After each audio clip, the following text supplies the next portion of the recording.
Idag har Wallenstam släppt sin rapport för andra kvartalet 2015 och därför står jag här med VD Hans Wallenstam och CFO Susanne Linde för att prata lite mer om detta. Först och främst då Hans, är du nöjd med första halvåret? Det känns som fantastiskt trevliga siffror. Vi har ju som målsättning för koncernen att generera minst 10% i snitt i substansvärdestillväxt de närmsta 5 åren och nu har vi då på rullande helår 14%. Det känns ju fantastiskt trevligt. Susanne, skulle du vilja sammanfatta kvartalet? Ja, i motsats till vårt sommarvärde vi har haft här i Sverige så visar vi ett strålande resultat, vilket vi även gjorde i kvartal 1, men nu stärker vi det ytterligare då samtliga våra nyckeltal visar en förbättring. Dels i vår löpande förvaltning och det är en effekt av att vi följer den affärsplanen vi har, att vi har vår värdeskapade nyproduktion i kombination med effektiv förvaltning.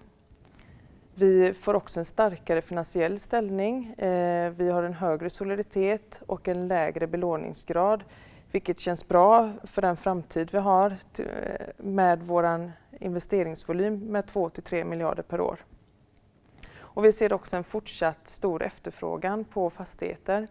Det är ett stort tryck ute på transaktionsmarknaden. Det visar sig dels i våra värdeförändringar som uppgår till 1,5 miljard för det här kvartalet. Men också då i vårt transaktionsresultat där vi har sålt fastigheter för 2 miljarder. Vilket är 70% över vad vi en gång anskaffat dem för och investerat i dem. Så jag säger som Hans att det är ett fantastiskt resultat och det känns otroligt bra att leverera det. De här värdeökningarna som du nämnde, vad beror de på?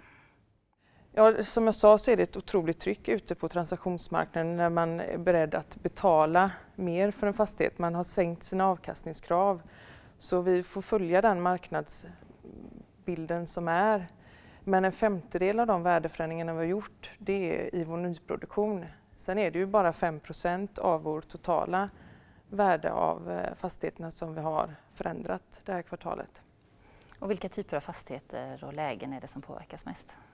Den enskilt största är ju vår nyproduktion som motsvarar då 20% av vår värdeförändring. Sen är det i samtliga av våra fastigheter som vi har sänkt avkastningskraven. Och vi är ju på de städerna där vi ser en stor tillväxt, Göteborg och Stockholm, så det är blandat i hela vårt bestånd. En central del i verksamheten är ju nyproduktionen och Wallenstam har ju sålt en hel del äldre fastigheter som delvis finansierat nyproduktionen. Måste vi sälja för att kunna bygga nytt? Absolut inte, utan de affärerna vi gjort har varit av strategiska skäl. Dels för att centrera vårt kommersiella bestånd till centrala delar av Göteborg. Sen att växla äldre bostadsfastigheter till vår nyproduktion. Det är en lönsam växling på grund av att nyproduktionen visar ett mycket effektivare driftnetto. Kravet för nyproduktion är ju en avkastning på 6,5%. Klarar Wallenstam det? Ja, det är en utmaning att klara den avkastningen i varje projekt. Men vi gör det. Vi ligger både i kalkylen och när vi gör slut efterkalkylen på runt de här 6,5%. Och det är viktigt att vi klarar det för att vi ska klara att producera fastigheter både i låg- och högkonjunktur. Så att vi ska inte få ett produktionsstopp om det är så att räntan förändrar sig. Utan vi ska ligga på den produktionstakten som vi har sagt och då krävs den avkastningen som vi har. Med nuvarande ränteläge som vi har nu kan man inte tycka att det är lite onödigt högt krav? Det känns ju i dagsläget känns det som att, i och med att räntan är så låg. Men som jag sa tidigare så är det jätteviktigt att vi ska kunna leverera bostäder oavsett konjunkturtider. Så att vi känner oss bekväma i den avkastningen som vi har trots att det är en utmaning i varje projekt. Och vi har inga projekt som vi inte genomför tack vare att räntan är så låg och vi har så högt avkastningstal, utan vi jobbar in så att vi klarar alla projekt på den här avkastningstalen.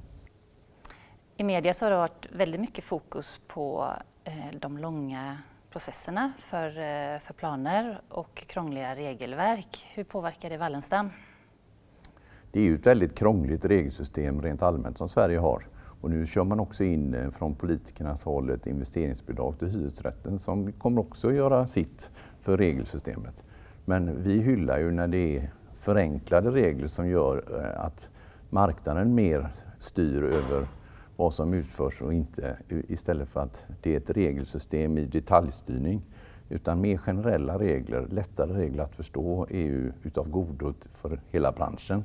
Så det har jobbats mycket med det, men vi har ju sett få saker komma ur det. Det är ju naturligtvis enklare för oss som stor byggare att hantera alla reglerna, men det kan ju vara värre för en liten eller en medelstor byggare som inte har de resurserna att klara av all regelstyrning. Och det är dessutom regelstyrning på kommunal nivå som särskiljer sig från den svenska regelsystemet. Så att en förenkling av planprocesserna, det är någonting som alla hyllar.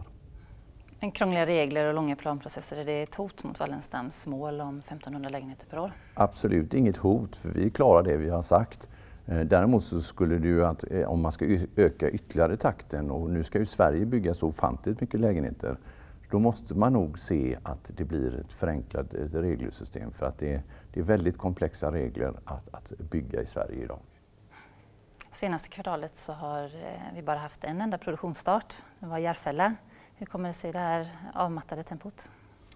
Det kan man inte utläsa ett avmattat tempo, utan produktionsstarter kommer.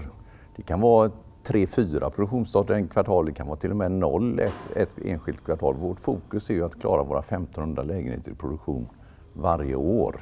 Så att nu är Järfälla ett förhållandevis stort projekt, det är ju 200 lägenheter som ska byggas där. Så att vi är jätteglada att få produktionsstarta det, men man ska inte utläsa att det är ett sänkt tempo, utan vi kommer hålla våra 1500 lägenheter per år. Är Wallenstam rustade för ett högre tempo i nyproduktionen? Vi är väldigt väl rustade. Vi har en fantastisk organisation med underbart drivna, duktiga medarbetare. Så att vi klarar det tempot som vi har utlovat. Däremot så är ju marknaden föränderlig hela tiden, så att vi får hela tiden ändra vår organisation så att vi hela tiden är anpassade till de marknadens krav man har. Så att om det krävas viss förändring så gör vi ju den, men vi är väl rustade med duktiga medarbetare som vi är redan idag. På senare tid så har Wallenstam gjort flera stora markförvärv som inneburit möjligheter till riktigt stora stadsutvecklingsprojekt. Vad är det som kommer närmaste tid? I Göteborg så är det Mölnlycke som kommer närmaste tid. Det är ett stort område på 600 lägenheter. I Stockholm så är det ju Älta som vi hela tiden jobbar med i Nacka kommun. Och så nu har vi också då köpt ett utav projekten i kvarteret Freden i Sundbyberg.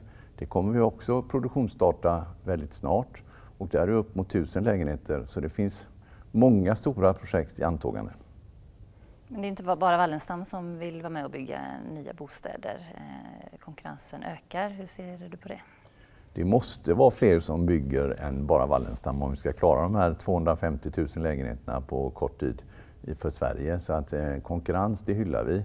Gärna på entreprenörsleden, för att det finns få entreprenörer, så att vi skulle gärna se fler entreprenörer som kommer och etablerar sig i Sverige. Inte minst om det kan komma in utländska entreprenörer och hjälpa till med byggandet i Sverige skulle vara väldigt positivt, så att vi ser enbart positivt på om det blir en ökad konkurrens. Hur ser ni på utvecklingspotentialen i värdet när det gäller om man jämför nyproduktion med befintliga fastigheter? Vi har ju en fantastisk produktionsapparat i Wallenstam där vi har nu historiskt genererat någonstans 30 eller 40% övervärde när nyproduktionen är klar, vilket är ju strålande, och det tänkte vi fortsätta med. Att försöka vara kostnadseffektiva med en bra produkt som då ger den värdeutvecklingen som de gör när produktionen är klar. För jag tror det är framtidens melodi, att i nollräntemiljön som vi lever i så kommer inte värdeökningen av sig själv, utan man måste skapa det genom egen projektutveckling, eget arbete. Och det är den linjen vi slog in för ett antal år sedan, och det ser vi ju bär frukt nu. Missar marknaden något i värderingen av Wallenstam? Jag skulle säga att det är att Wallenstam är ett av de största projektutvecklande bolagen, och det i kombination med att vara fastighetsägare är unikt, och det tror inte jag eller vi att marknaden har sett. Och avslutningsvis då, hur ser du på den närmaste framtiden för Wallenstam? Vi har ju visat ett fantastiskt resultat nu, Och det gör ju inte att framtiden blir mindre spännande, utan Wallenstam har en fantastiskt spännande framtid framför sig med projektutveckling, med mycket arbete, eget arbete i olika projekt och olika förädlingsprojekt. Man ser dock att aktieinvesterare har haft väldigt låg pris på risk det sista, så att bolag med stark balansräkning har ju gått lite lägre i tillväxt på aktiekurserna än vad de med stor risk i. Men Wallenstam håller fast vid sin linje för att det känns väldigt skönt i en sån orolig värld att ha en sån spännande framtid som vi har. Så att jag känner det oerhört tillfredsställande. Då tackar jag så mycket för det. Tack så mycket.